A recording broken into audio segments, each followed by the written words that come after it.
Hello and welcome to the Beals Memorial Library Stuck at Home Storytime.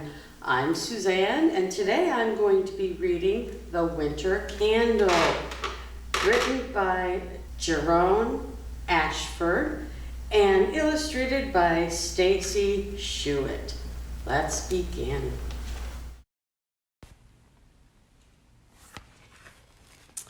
Nana checked her list.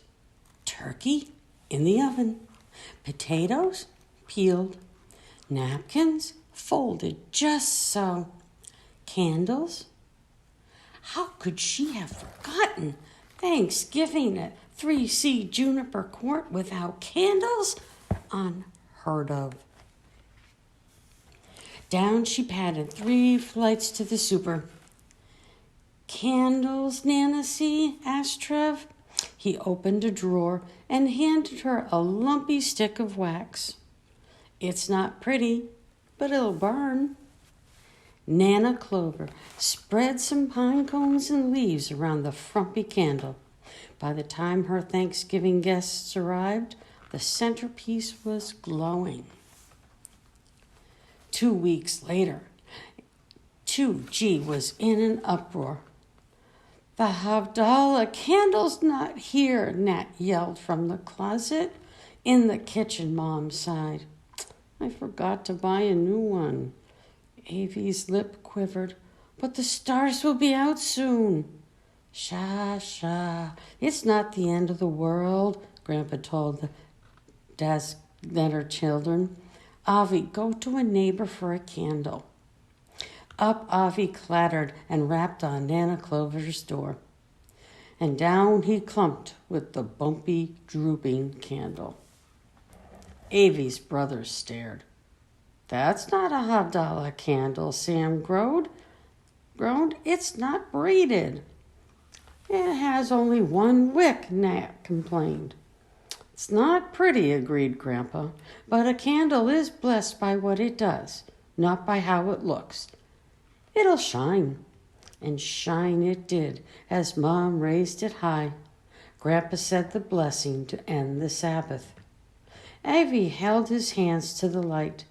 They've never had a havdallah candle that burns so bright.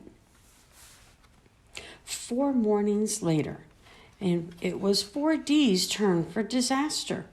It's broken, Kirsten wailed. Liv came running. 1, 2, 3, 4 candles on the St. Lucia crown, and the 5th one snapped in 2. Our cousins will be here any minute, said Kirsten. How can I be St. Lucia with only 4 candles? Liv started to cry. No St. Lucia's crown, and no special St. Lucia breakfast. Girls, we have plenty of time, Mom reassured them. Kirsten, go ask a neighbor for another candle. Down Kirsten dashed 2 flights to the dazzlers and came back with the funniest looking candle the girls had ever seen. Everyone will laugh at me, moped Kirsten. But nobody laughed. Because as Kirsten carried in the teapot and St. Lucia buns, the funny-looking candle gleamed as brightly as the Star of Bethlehem. Winter came, snow fell, and presents were exchanged. The new year began, and in 5A it began with calamity. Jamalia's got something in her mouth, Dante hollered, and I don't think it's food. Dad scooped up the baby and stuck his finger in her mouth. A piece of wax, a bit of string. Oh, no, Dante howled. Jamalia ate the faith candle for the Canara. Go see if the Ericksons have one, his sister Monet suggested. Down the stairs, Dante plodded and knocked on the door. You're lucky. We still have this one, Kirsten said. She handed him the bedraggled little candle. But Dante didn't feel lucky. How could they talk about faith with that sorry thing? And it wasn't the right color.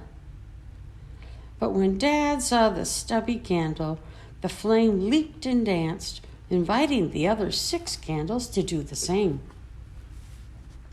A few days later came the biggest snowstorm of the season. Snow blanketed the top steps and made drifts on the windowsills. Then, just after nightfall, the electricity went out. Flashlight beams flickered in a few of the windows. In 5B, the newest family at Juniper Court huddled together in the dark. Their clothes were still in suitcases. Their dishes were still in boxes. And Papa was somewhere in the city with a moving truck full of furniture. "How will Papa find us?" Nazreen asked. "The street lights are out." "Papa won't find us," cried Farouk. "There's too much snow." "Of course he will find us," Mama said. "Nazreen, go next door and ask the neighbors for a candle. We'll put it in the window to light Papa's way." Next door, Dante scratched his head. "I think there's one left from Kwanzaa," he told Nazreen. He returned with a lump of wax that looked like a fairy tale troll. Nazreen's mother lit the candle and set it in the windowsill. "How's Papa gonna see one little candle in such a big city?" Farouk asked. But as they watched, the flame shimmered and grew. It glittered on the falling snowflakes until the dark street seemed spun with stars. Many blocks away, Papa slowly steered the big truck through the snow-covered streets. What did that sign say? Pine Street? Vine Street? But then Papa noticed a glow up ahead. Maybe someone there could give him directions. Papa steered left, then right, then left, closer and closer to the glowing light. Papa turned a corner and gasped. There in front of him, 5 stories up, shone a warm, welcoming light. He was home.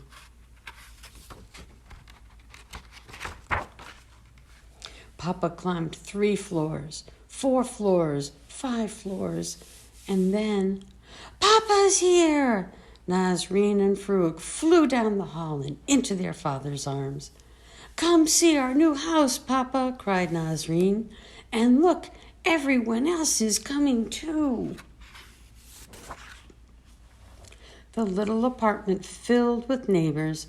Dante's family brought chairs and a folding table. Nana Clova made a bed out of blankets for Nazreen and Farouk. Trev brought a small heater. The Erickson girls and their mother made sandwiches. And the Dagzerners put a pot of soup to warm on the camping stove. Everyone welcomed Nazreen and Farouk and Mama and Papa to their new home.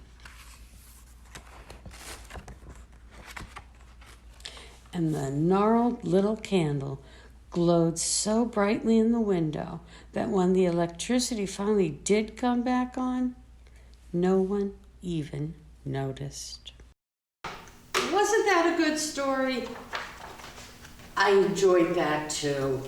Thank you so much for joining me today for the Stuck at Home story time, and we will be seeing you next week for another holiday story. Happy holidays!